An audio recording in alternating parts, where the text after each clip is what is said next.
नमस्कार दोस्तों, स्वागत है आपका हमारे YouTube चैनल जीके ट्रैकर पे। देखिए फ्रेंड्स, आज के वीडियो में हम बात करेंगे जो हमारी एक सीरीज़ है इंडियन ज्योग्राफी सीरीज़, जिसमें हम आपकी पूरी ज्योग्राफी को डिटेल में टू द पॉइंट नोट्स के साथ सिंपल लैंग्वेज में यहाँ पर कवर कर रहे हैं। ज्योग्राफी के अभी तक हमने 14 क्लासेस को कवर कर लिया है, जिसमें हमने भारत का सामान्य परिचय देखा, भारत का भौतिक विभाजन देखा और हिमालय नदी तंत्र को कवर किया। आज हमारी ज्योग्राफी की 15वीं क्लास होगी और आज के वीडियो में प्रायद्वीपीय भारत के नदी तंत्र को हम यहाँ पे कवर कर जाएंगे।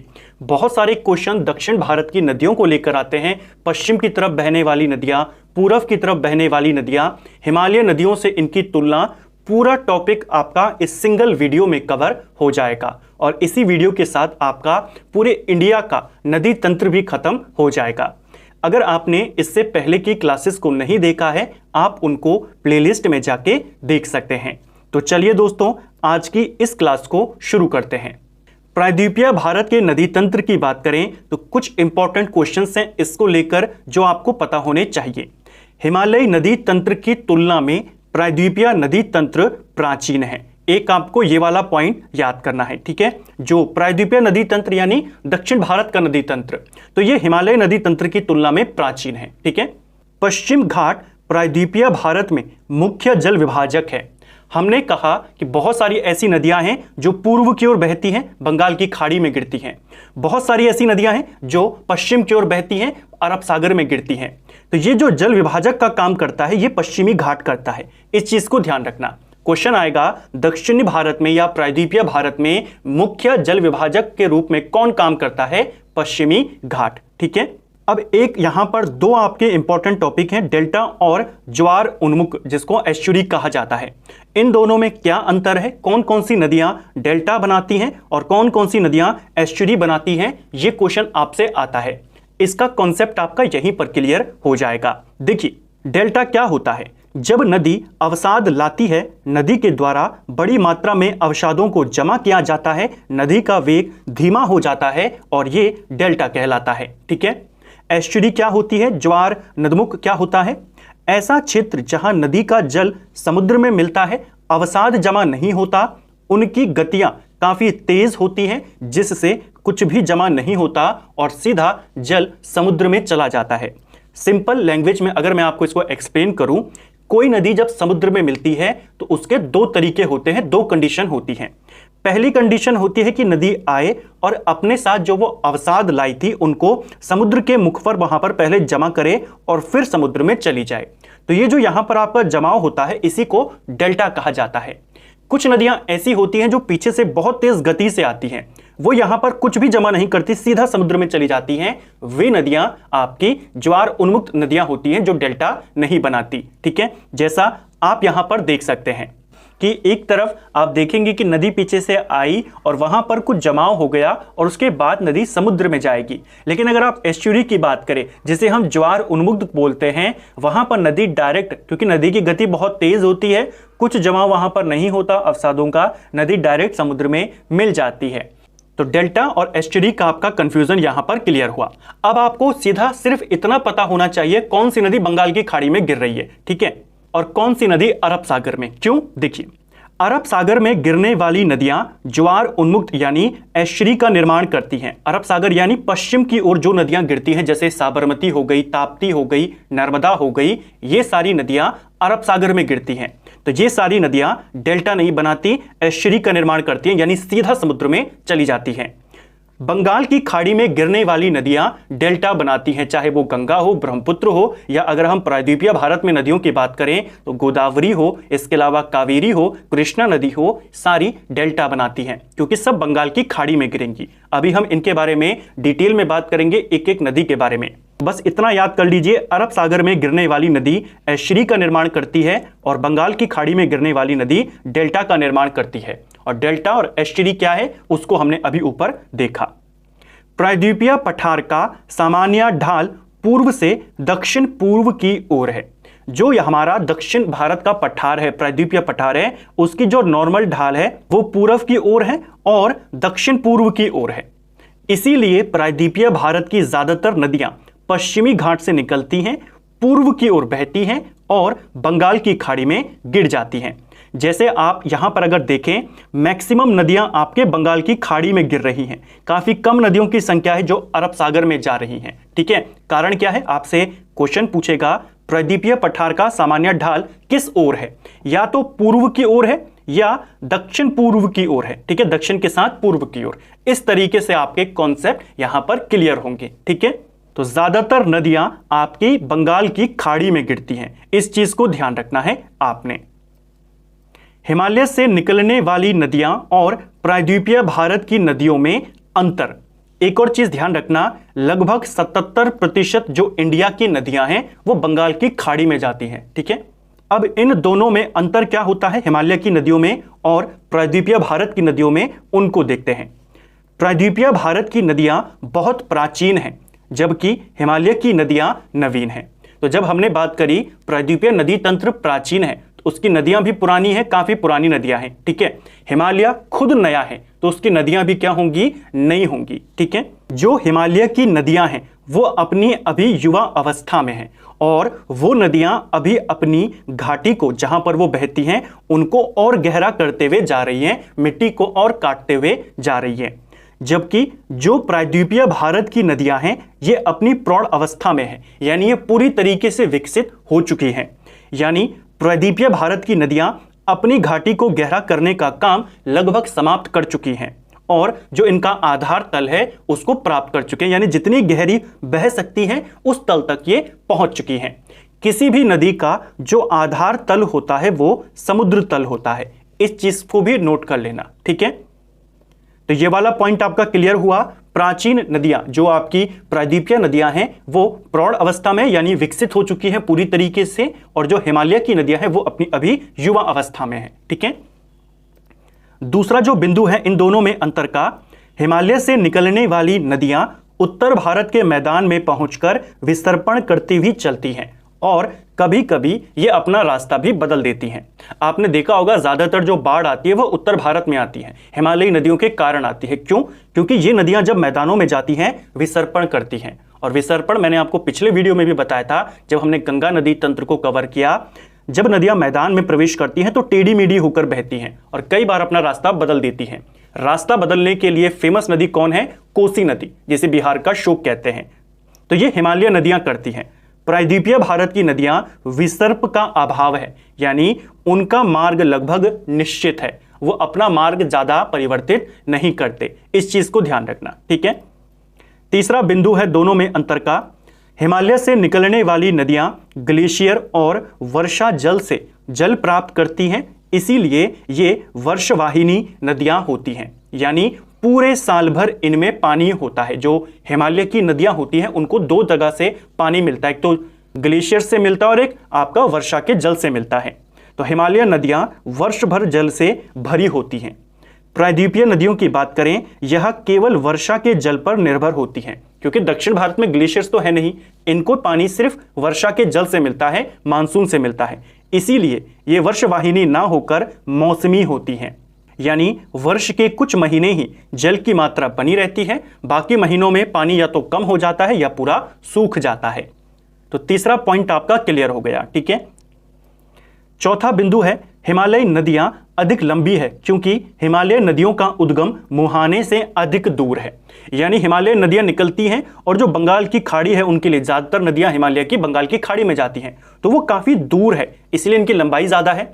अगर आप दक्षिण भारत की बात करें तो आपके पश्चिमी घाट से ही ज्यादातर नदियां निकलती हैं और दोनों ही छोर उसके नजदीक है, चाहे वो अरब सागर हो चाहे बंगाल की खाड़ी हो।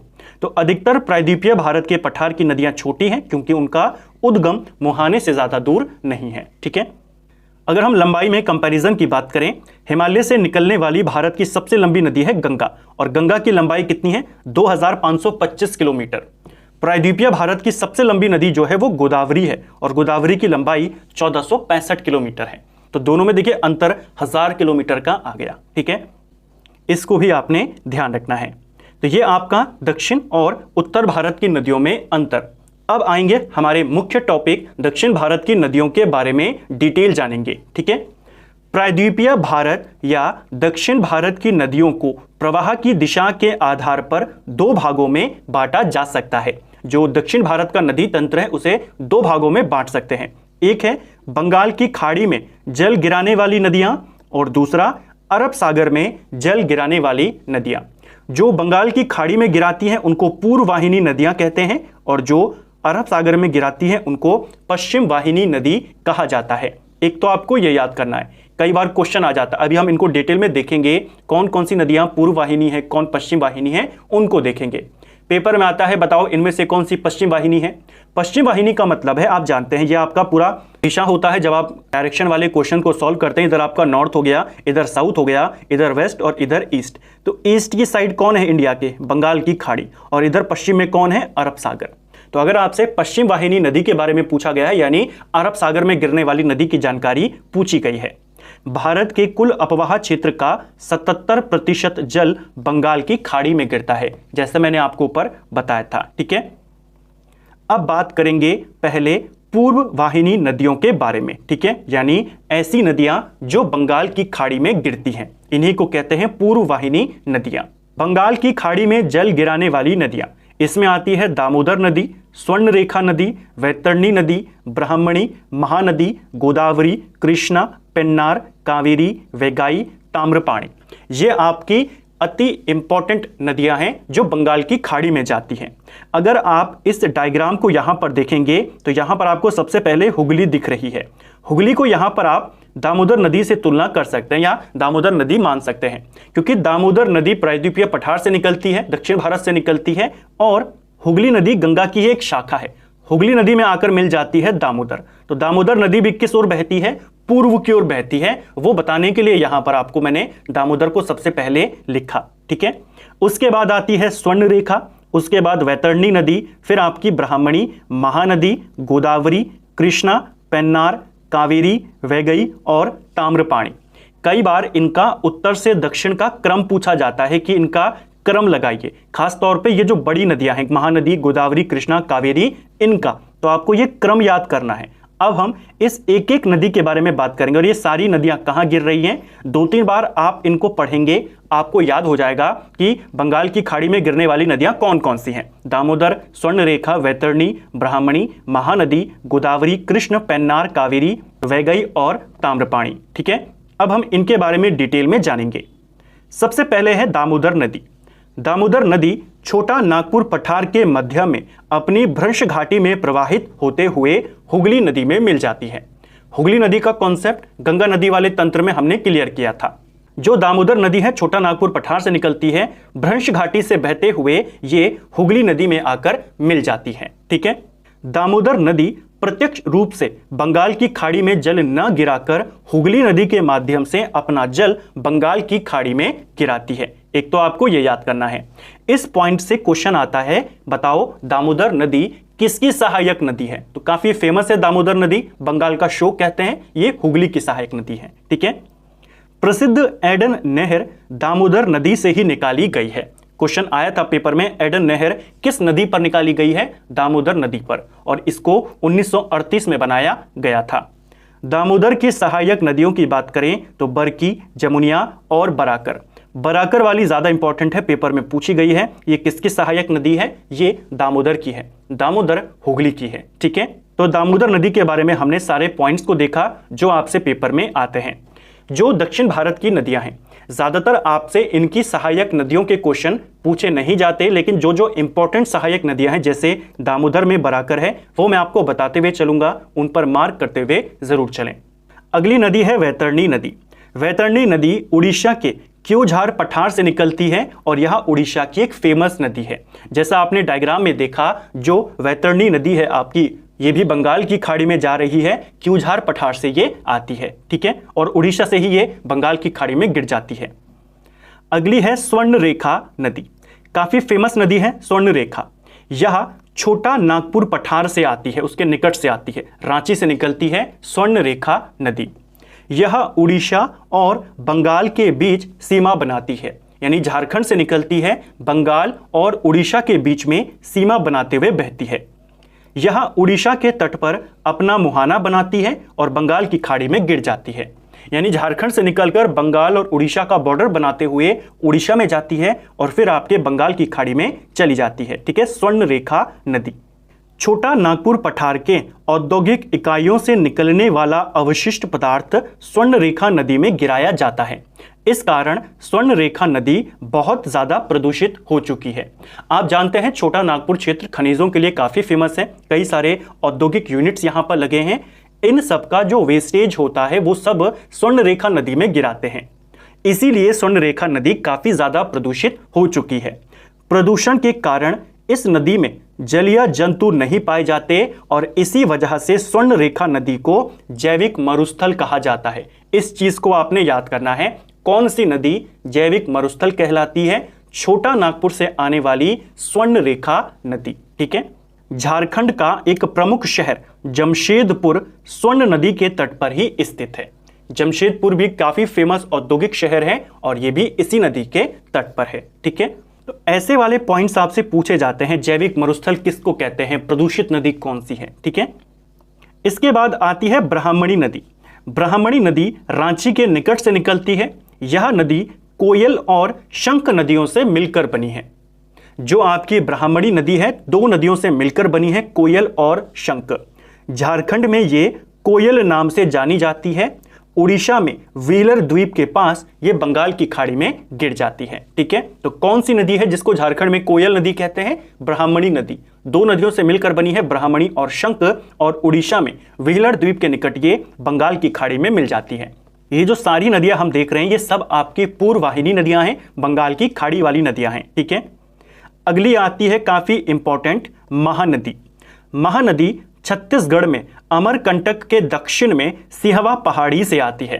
तो अमरकंटक में जो सिहवा पहाड़ी है वहां से निकलती है महानदी। कई बार सिर्फ अमरकंटक दे देता है, कई बार राज्य पूछ लेता है, तो आपको राज्य भी पता चल गया, राज्य के अंदर की जगह पता चल गई और एग्जैक्ट जगह भी पता चल गई। सिहवा पहाड़ी से आती है। छत्तीसगढ़ में महानदी की घाटी को छत्तीसगढ़ बेसिन कहा जाता है। ठीक है, तो क्वेश्चन आएगा इनमें से किस नदी की घाटी को छत्तीसगढ़ बेसिन कहते हैं? सीधा करेंगे महानदी की घाटी को। छत्तीसगढ़ बेसिन यानी महानदी की घाटी को धान उत्पादन के लिए फेमस है, इसीलिए छत्तीसगढ़ बेसिन को धान का कटोरा कहा जाता है। अब देखिए कितना अच्छा कॉन्सेप्ट आपका क्लियर हुआ।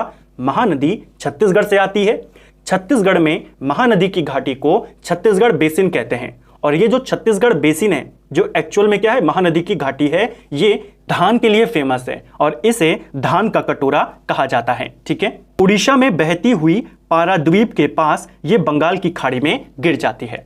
दक्षिण भारत में धान का कटोरा किस नदी घाटी को कहते हैं वो भी आपका क्वेश्चन आता है, उसे भी हम इसी वीडियो में कवर करेंगे। तो उड़ीसा में बहते हुई पाराद्वीप के पास ये बंगाल की खाड़ी में चली जाती है। तो महानदी भी कैसी नदी है? पूर्ववाहिनी नदी है। हीराकुंड बांध, टिक्करपारा बांध इसी पर प्रमुख बहुउद्देशीय परियोजनाएं हैं। ठीक है, हीराकुंड बांध भी महानदी पर है, टिक्करपारा बांध भी महानदी पर है। महानदी की सहायक नदियां, इसकी भी कुछ सहायक नदियां हैं, शिवनाथ, मांड, ईब, हसदो या हसदेव लिखा गया है इसको कुछ जगहों पर, डूब, जोंक और ओंग तेल। तेल वाली उड़ीसा की फेमस नदी है और ये महानदी की सहायक नदी है। तो तेल नदी किसकी सहायक नदी है? उड़ीसा में महानदी की सहायक नदी है। ये वाला आपसे पूछा गया है, बाकी ज्यादातर नदियां नहीं पूछी गई हैं, लेकिन ये वाली पेपर में आई है। तो इसके साथ साथ आप हसदेव को याद कर सकते हैं, मांड को याद कर सकते हैं। ठीक है, जो फेमस नदियां हैं उनकी तो आपको कुछ सहायक नदियां, 2-3 सहायक नदियां याद होनी चाहिए। तो महानदी से आप तेल को जरूर याद करना है आपने। ठीक है, महानदी की अगर हम लंबाई की बात करें, इसकी लंबाई लगभग 850 किलोमीटर के करीब है। जो इंपॉर्टेंट नदियां होती हैं, चाहे वो महानदी हो, नर्मदा हो, ताप्ती हो, इनकी लंबाई भी पूछता है। तो इसकी लंबाई लगभग 850 किलोमीटर के करीब है। कुछ जगहों पर 851 दिया है, कुछ जगहों पर 858 दिया है। तो आप एवरेज मानकर चलें 850, हालांकि ज्यादातर जगहों पर 858 है, अगर एग्जैक्ट पूछेगा 858। ठीक है, अब आती है अगली फेमस नदी, गोदावरी नदी। गोदावरी नदी दक्षिण भारत की सबसे लंबी और भारत की दूसरी सबसे लंबी नदी है। दक्षिण भारत की तो पहली है, लेकिन ओवरऑल इंडिया की बात करें तो ये दूसरी सबसे लंबी नदी है इंडिया की। ठीक है, इसकी लंबाई 1465 है, यह आपको पता होना चाहिए। गोदावरी नदी को दक्षिणी गंगा या वृद्ध गंगा के नाम से भी जाना जाता है। इसको यह नाम इसकी लंबाई के कारण मिला है, क्योंकि उत्तर भारत में सबसे लंबी नदी कौन है? गंगा। दक्षिण भारत में कौन है? गोदावरी। तो गोदावरी को दक्षिण गंगा या बूढ़ी गंगा, वृद्ध गंगा के नाम से जाना जाता है। ठीक है। जो गोदावरी नदी है महाराष्ट्र के नासिक जिले में पश्चिमी घाट पर त्र्यंबकेश्वर नामक जगह है, वहां से आती है गोदावरी। तो एग्जैक्ट लोकेशन क्या है? त्र्यंबकेश्वर। कहां पड़ता है? पश्चिमी घाट पर। महाराष्ट्र के नासिक जिले से आती है गोदावरी नदी। इस चीज को आपने याद करना है। अगर हम गोदावरी नदी का यहां पर तंत्र देखें, इसकी सहायक नदियां, इधर से आपकी गोदावरी नदी निकल रही है क्योंकि इधर बंगाल की खाड़ी में ये गिरेगी, तो गोदावरी नदी निकली, दुधवा, पूर्णा इसकी सहायक नदियां हैं। मंजीरा जो दक्षिण की ओर से आकर इस पर मिल रही है, ये काफी इंपॉर्टेंट नदी हो जाती है। ठीक है। उसके बाद आपकी वेनगंगा, वर्धा, पेनगंगा, इंद्रावती, सबरी, सेलूरी, ये सारी नदियां किसकी सहायक नदियां हैं? गोदावरी की सहायक नदियां हैं। आपको बस मंजीरा या मंजरा को याद कर लेना है, क्योंकि ये दक्षिण की ओर से आकर मिल रही है, बाकी सब आपके उत्तर की ओर से ही आकर मिल रही है। यह है आपकी गोदावरी नदी। ठीक है, जो यहां से निकली है। तो इस चीज को ध्यान रखना है, ये वाली पूछी जा सकती है। सहायक नदियों के नाम जरूर नोट कर लीजिएगा। अगर आपसे क्वेश्चन आए गोदावरी की, हमने इसको तो देख लिया, दक्षिण की ओर से आने वाली, गोदावरी की सबसे लंबी सहायक नदी कौन है? तो वो है आपकी वेनगंगा। वेनगंगा गोदावरी की सबसे लंबी सहायक नदी है। ठीक है। वेनगंगा, पेनगंगा, दुधवा, प्राणहिता, इंद्रावती, वर्धा, सबरी, मंजीरा, ये सब इसकी सहायक नदियां हैं।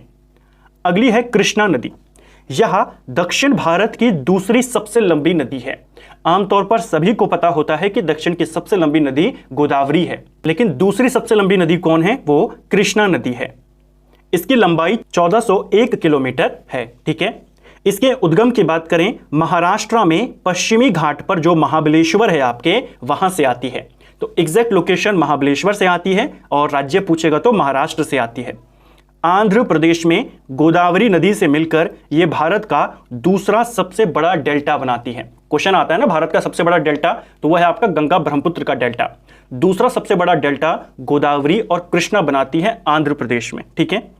आंध्र प्रदेश के तट पर कृष्णा नदी गोदावरी की डेल्टा के मध्य में कोलेरू झील स्थित है। तो जहां पर ये दोनों नदियां डेल्टा बनाती हैं आंध्र में, वहीं पर आपकी एक फेमस झील है कोलेरू झील।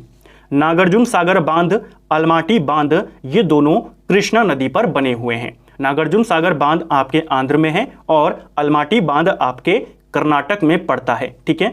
जो आपकी कृष्णा नदी है महाराष्ट्र से निकलती है, कर्नाटक, तेलंगाना, आंध्र प्रदेश में ये बहती है। ठीक है। ज्यादातर हिस्सा इसका कर्नाटक में बहता है। ठीक है। कृष्णा नदी की सहायक नदियों की बात करें, तुंगभद्रा, घाटप्रभा, मालप्रभा, दूधगंगा, पंचगंगा, भीमा, कोयना, मूसी, ये सारी किसकी सहायक नदियां हैं? कृष्णा की। जो तुंगभद्रा है, घाटप्रभा, मालप्रभा, भीमा, मूसी, ये इंपॉर्टेंट है, इनको ध्यान रख लेना। ठीक है। जो तुंगभद्रा नदी है, इसी की सहायक नदी पश्चिमी घाट से दो धाराओं में निकलती है, तुंग और भद्रा। बाद में जाकर ये तुंगभद्रा बनती है। तो कौन सी नदी है जो दो धाराओं में निकलती है? तुंगभद्रा।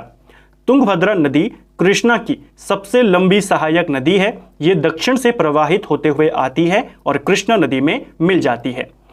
तो ये कृष्णा की सहायक नदियां हैं। अगर हम इसका डायग्राम देखें, यहां से निकली आपकी कृष्णा नदी, ये पूरा फ्लो किसका है? कृष्णा नदी का है।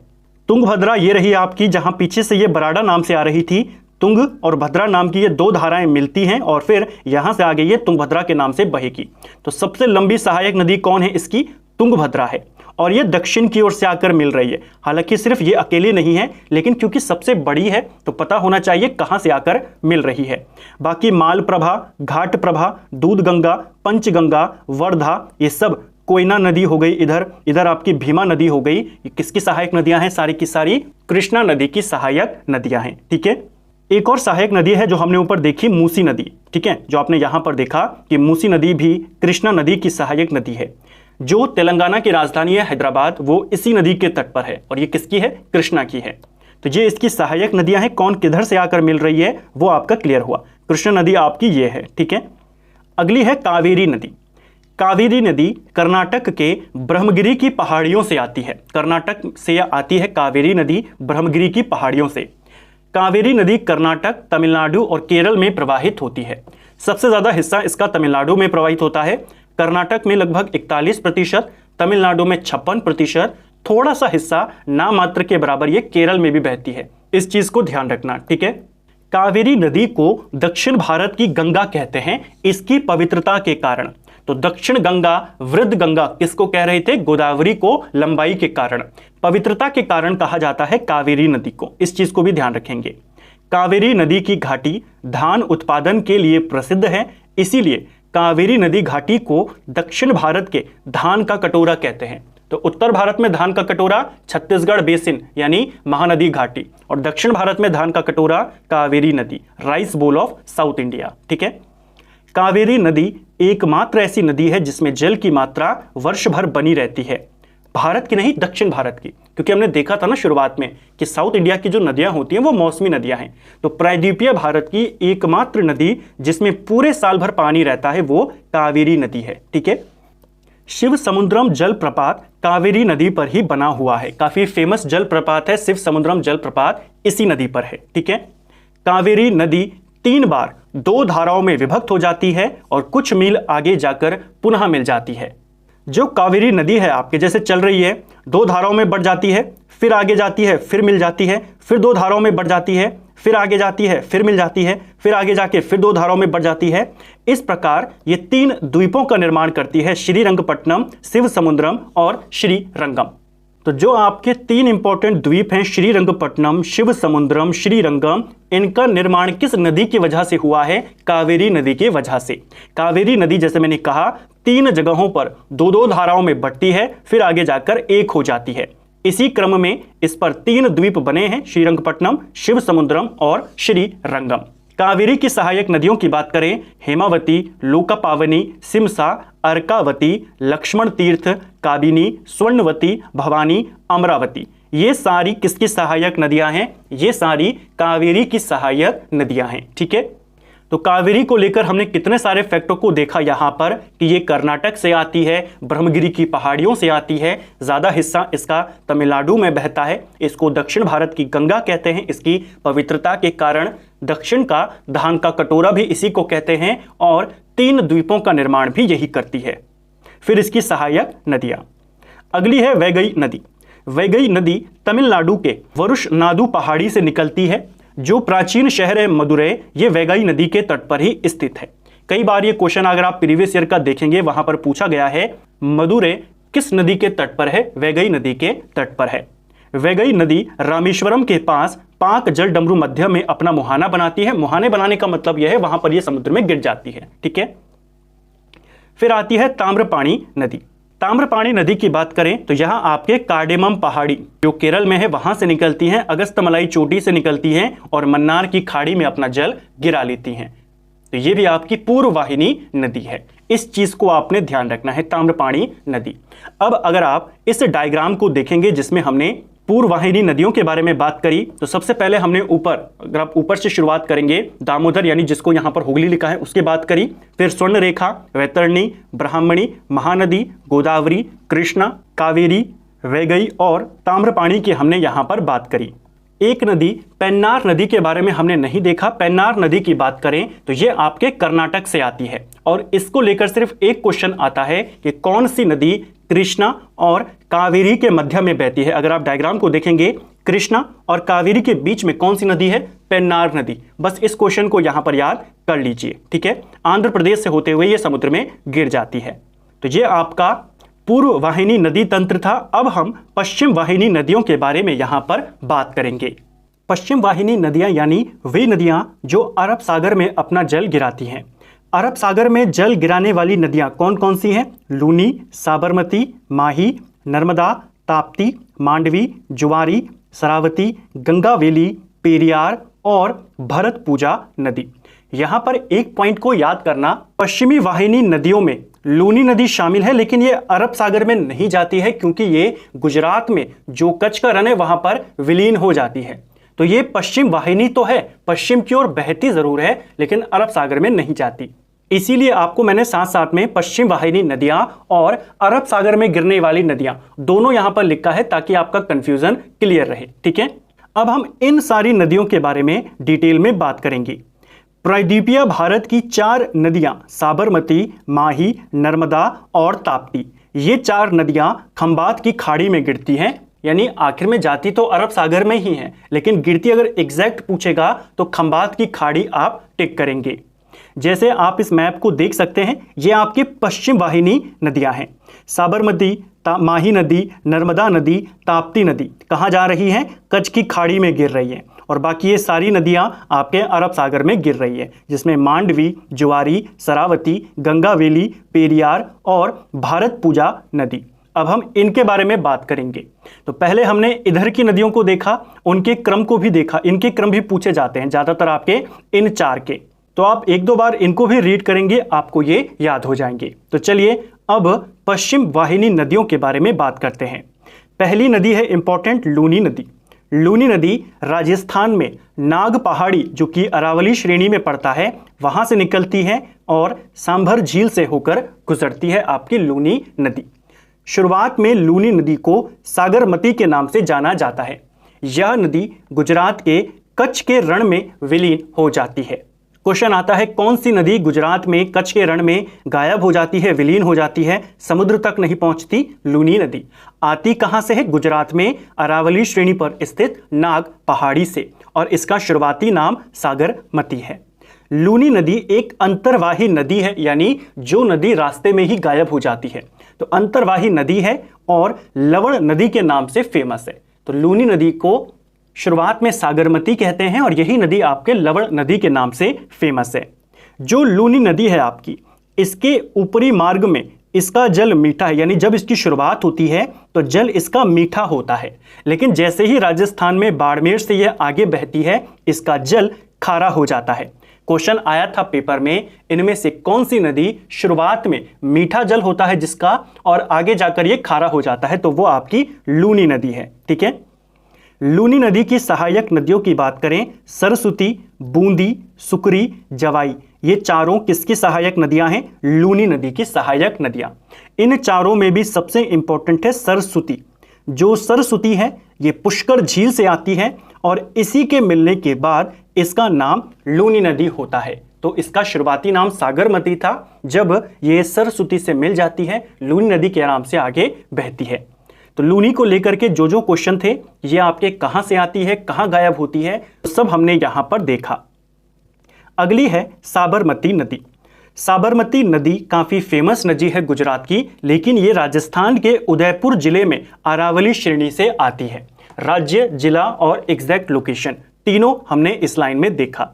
राजस्थान और गुजरात में बहते हुए यह खंबात की खाड़ी में अपना जल गिरा देती है। पश्चिम की ओर प्रवाहित होने वाली ये तीसरी सबसे बड़ी नदी है। पश्चिम की ओर जैसा मैंने कहा काफी कम नदियां बहती हैं, लेकिन जो टॉप 3 नदियां हैं उसमें आपकी पहली सबसे लंबी नदी है नर्मदा, उसके बाद आती है ताप्ती नदी, और तीसरी सबसे बड़ी नदी जो पश्चिम की ओर बह रही है वो साबरमती नदी है। गांधीनगर और अहमदाबाद इसके तट पर बसे हुए प्रमुख नगर हैं। गुजरात की राजधानी है गांधीनगर और गुजरात का सबसे फेमस नगर है अहमदाबाद। दोनों किसके तट पर है? साबरमती के तट पर। और साबरमती कैसी है? पश्चिम वाहिनी नदी, राजस्थान से आती है और पश्चिम की ओर बहने वाली तीसरी सबसे बड़ी नदी है, खंबात की खाड़ी में गिरती है। अगली है माही नदी। माही नदी विंध्याचल पर्वत के पश्चिमी भाग पर मेहद झील से निकलती है। ठीक है, मध्य प्रदेश से आती है। मध्य प्रदेश में जो विंध्याचल पर्वत है उसके पश्चिमी भाग में मेहद झील है, वहां से निकलती है माही नदी। मध्य प्रदेश, राजस्थान, गुजरात होते हुए ये खंबात की खाड़ी में गिर जाती है। माही नदी को लेकर ये वाला क्वेश्चन इंपॉर्टेंट है कि यह राजस्थान में कर्क रेखा को 2 बार काटती है। क्वेश्चन आता है, आपने देखा होगा, कौन सी नदी कर्क रेखा को 2 बार काटती है? माही नदी। ये भी कैसी नदी है? पश्चिम की ओर बहने वाली नदी है। ठीक है, अगली है नर्मदा नदी। पश्चिम की ओर बहने वाली सबसे इंपॉर्टेंट नदी। नर्मदा नदी अरब सागर में जल गिराने वाली यानी पश्चिमी वाहिनी भारत की नदियों में सबसे लंबी नदी है। तो प्रायद्वीपीय भारत की पश्चिम की ओर बहने वाली सबसे लंबी नदी कौन है? नर्मदा नदी। नर्मदा नदी गोदावरी और कृष्णा के बाद प्रायद्वीपीय भारत की तीसरी सबसे लंबी नदी है। गोदावरी की लंबाई हमने देखी थी 1465 किलोमीटर, कृष्णा नदी लगभग 1401 किलोमीटर और नर्मदा की लंबाई है 1312 किलोमीटर। तो ओवरऑल दक्षिण भारत की ये तीसरी सबसे लंबी नदी है और पश्चिम की ओर बहने वाली सबसे लंबी नदी है। ठीक है, अगर हम इस मैप को देखें तो आपको एक चीज हमेशा के लिए याद हो जाएगी। जो नर्मदा नदी है आपकी, आप जानते हैं अमरकंटक पहाड़ी से आती है, मध्य प्रदेश से। अमरकंटक पहाड़ी आपके सतपुड़ा पर्वतमाला में पड़ता है और ये यहां से निकलती है, पश्चिम की ओर बहती है। किन दो पर्वतमालाओं के बीच से होकर गुजरती है? नर्मदा नदी, सतपुड़ा और विंध्या पर्वतमाला। ये वाला कॉन्सेप्ट आपका बहुत बार पेपर में आता है। ठीक है, तो इसको इस डायग्राम के माध्यम से याद कर लीजिए। नर्मदा नदी मध्य प्रदेश में अमरकंटक पहाड़ी से निकलती है और इस नदी के उत्तर में विंध्या पर्वतमाला है, दक्षिण में सतपुड़ा पर्वतमाला है। इन दोनों की जो बीच में भ्रंश घाटी है वहां से होकर ये बहती है और इसीलिए क्वेश्चन पूछा जाता है कि इनमें से कौन सी नदी भ्रंश घाटी से होकर, रिफ्ट वैली से होकर बहती है? नर्मदा नदी। किस किस के मध्य से होकर बहती है? विंध्याचल और सतपुड़ा। अगर हम नर्मदा के उद्गम की बात करें तो जैसे मैंने कहा अमरकंटक की पहाड़ी से उद्गम होता है मध्य प्रदेश से। यह विंध्याचल पर्वत उत्तर में और सतपुड़ा की पहाड़ियां दक्षिण में के बीच से भ्रंश घाटी से होकर बहती हैं, जैसा मैंने आपको यहां पर कहा। ठीक है, दोनों के बीच से होकर। कई बार लोकेशन पूछ लेता है कि विंध्याचल इसकी कौन सी साइड है, दक्षिण में या उत्तर में है। ठीक है, भ्रंश घाटी से बहने के कारण नर्मदा नदी अपने मुहाने पर ज्वारनदमुख का निर्माण करती है। यानी ये नदी भ्रंश घाटी से होकर बहती है, जिस वजह से इसकी जो गति होती है वो काफी तेज होती है। तो जो अपने साथ ये अवसांश बहकर लाती है उनको जमा नहीं करती, सीधा समुद्र में मिल जाती है, जैसे मैंने आपको ऊपर एक्सप्लेन किया। क्वेश्चन आता है नर्मदा नदी डेल्टा क्यों नहीं बनाती? कारण है इसका भ्रंश घाटी से होकर बहना। ज्यादातर नदियां जो पश्चिम की ओर बहती हैं वो भ्रंश घाटी से ही होकर बहती हैं। नर्मदा नदी की सर्वाधिक लंबाई मध्य प्रदेश में देखने को मिलती है। जो नर्मदा नदी है आपके मध्य प्रदेश, महाराष्ट्र, गुजरात इनसे होकर बहती है। सबसे ज्यादा लंबाई इसकी मध्य प्रदेश में है, 87%। यह भरूच गुजरात के निकट खंबात की खाड़ी में गिर जाती है। मध्य प्रदेश का जो फेमस एक नगर है जबलपुर और गुजरात का भरूच, ये दोनों नर्मदा के तट पर ही स्थित हैं। तो भरूच के निकट ये खंबात की खाड़ी में जा रही है, जबलपुर और भरूच इसी के तट पर स्थित हैं। नर्मदा नदी जबलपुर के पास भेड़ा घाट पर संगमरमर की चट्टानों में एक जलप्रपात बनाती है और इसी जलप्रपात को धुआंधार जलप्रपात या कपिलधारा जलप्रपात कहा जाता है। क्वेश्चन आता है ना, धुआंधार जलप्रपात कहाँ स्थित है? मध्य प्रदेश में नर्मदा पर है। ठीक है, तो नर्मदा को लेकर जो आपके इंपॉर्टेंट पॉइंट्स उनको हमने यहां पर देखा। नर्मदा की कुछ सहायक नदियां हैं जैसे ओरसंग, तवा, ये बहुत बार आती है। तवा किसकी है? नर्मदा की है। बंजर, शेर, ये भी आपके नर्मदा की सहायक नदियां हैं। तो नर्मदा पश्चिम की ओर बहने वाली सबसे लंबी नदी, उसके फैक्ट हमने देखे। अगली है ताप्ती नदी। देखिए, ताप्ती नदी को कुछ जगहों पर तापी लिखा है, कहीं पर ताप्ती, दोनों एक ही हैं। यहां आपके मध्य प्रदेश के बैतूल जिले में सतपुड़ा की पहाड़ियों पर स्थित मुल्ताई नामक जगह से निकलती है। तो नर्मदा और ताप्ती दोनों मध्य प्रदेश से आती हैं। ये आपकी सतपुड़ा की पहाड़ियों से आ रही है। इस चीज को ध्यान रखना, जो ताप्ती नदी है सतपुड़ा की पहाड़ी से आती है, पश्चिमी घाट से नहीं आती। ठीक है, यहां अजंता पहाड़ी के उत्तर में और सतपुड़ा पहाड़ी के दक्षिण में अपनी भ्रंश घाटी में प्रवाहित होती है। सूरत के समीप खंबात की खाड़ी में अपना जल गिरा देती है। अब इसको देखिए, सतपुड़ा पर्वतमाला है, यहां से निकली आपकी मुल्ताई नामक जगह से तापी नदी, और ये किस किस के बीच में बह रही है? सतपुड़ा और अजंता पहाड़ी के मध्य में, जो बीच की भ्रंश घाटी है वहां से होकर बह रही है ताप्ती नदी। तो मेन भ्रंश घाटियों से बहने वाली जो दो नदियां इंपॉर्टेंट पूछी जाती हैं वो नर्मदा और ताप्ती हैं। जो नर्मदा नदी थी वो विंध्याचल और सतपुड़ा के बीच से होकर बह रही है, और जो ताप्ती नदी है वो सतपुड़ा और अजंता पहाड़ी के बीच से होकर बह रही है। ठीक है, सतपुड़ा पहाड़ी नर्मदा तथा ताप्ती भ्रंश घाटी के मध्य स्थित ब्लॉक पर्वत है। अब इसका मतलब क्या है? अब इस डायग्राम को देखिए, डायग्राम मैंने आपको दिखाए, उन दोनों को यहां पर कंबाइन किया गया है। सबसे ऊपर आपका विंध्याचल पर्वतमाला है, बीच में सतपुड़ा पर्वतमाला है, यहां से आपकी अमरकंटक की पहाड़ी से नर्मदा निकल रही है, और फिर सतपुड़ा के यहां से आपकी ताप्ती नदी निकल रही है, नीचे आपकी अजंता पहाड़ी है। तो दो फैक्ट तो आपके क्लियर हो गए कि नर्मदा नदी किन किन के बीच से है और ताप्ती नदी किस किस के बीच से है। हमने जो अभी पॉइंट पढ़ा कि जो सतपुड़ा पहाड़ी है नर्मदा और ताप्ती के बीच में स्थित है। तो आप देख सकते हैं ये रही आपकी नर्मदा और ये रही ताप्ती, इन दोनों के बीच में कौन है? सतपुड़ा। आप सिर्फ क्रम याद कर लीजिए, सबसे ऊपर विंध्याचल, फिर आपकी नर्मदा, फिर आपकी सतपुड़ा, फिर आपकी ताप्ती और फिर आपका अजंता पहाड़ी।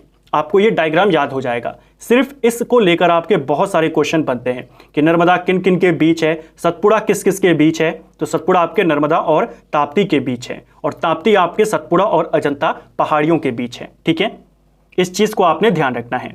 ताप्ती नदी अरब सागर में जल गिराने वाली प्रायद्वीपीय भारत की नदियों में नर्मदा के बाद दूसरी सबसे बड़ी नदी है। पश्चिम की ओर बहने वाली सबसे बड़ी नदी नर्मदा है, दूसरे पे ताप्ती और तीसरे पे आपकी साबरमती। ठीक है, इसकी कुल लंबाई 724 किलोमीटर है। ताप्ती की सहायक नदियों में गिरना और अरुणावती आती हैं, ज्यादा इंपॉर्टेंट नहीं है, आप कुल लंबाई याद कर लीजिए। बाकी जो फैक्ट हमने देखे और ये वाला डायग्राम, इसका क्रम आपको जरूर याद करना है। इसके बाद पश्चिमी घाट से बहुत सारी नदियां हैं जो निकलती हैं। ये तो हमने देखा सतपुड़ा से, अमरकंटक से जो नदियां आ रही थी। पश्चिमी घाट जिसको सह्याद्री भी कहते हैं, यहां से काफी सारी नदियां, छोटी छोटी नदियां निकलती हैं और अरब सागर में जाके गिरती हैं। अब हम उनको देखेंगे। सबसे पहले गोवा की बात करते हैं। गोवा में दो इंपॉर्टेंट नदियां हैं, मांडवी और जुआरी। ये दो नदियां, मांडवी और जुआरी, ये गोवा की नदियां हैं। और ये जो मांडवी है इसको ज्यादा याद कर लेना, क्योंकि गोवा की राजधानी पणजी इसी मांडवी नदी के तट पर है। तो मांडवी और जुआरी पश्चिमी घाट से, ये सारी नदियां पश्चिमी घाट से आ रही हैं और अरब सागर में जा रही हैं। तो मांडवी और जुआरी पश्चिमी घाट से आ रही है और ये पणजी जो है मांडवी नदी के तट पर है। गोवा की दोनों प्रमुख नदियां हैं। ठीक है, फिर है आपका कर्नाटक।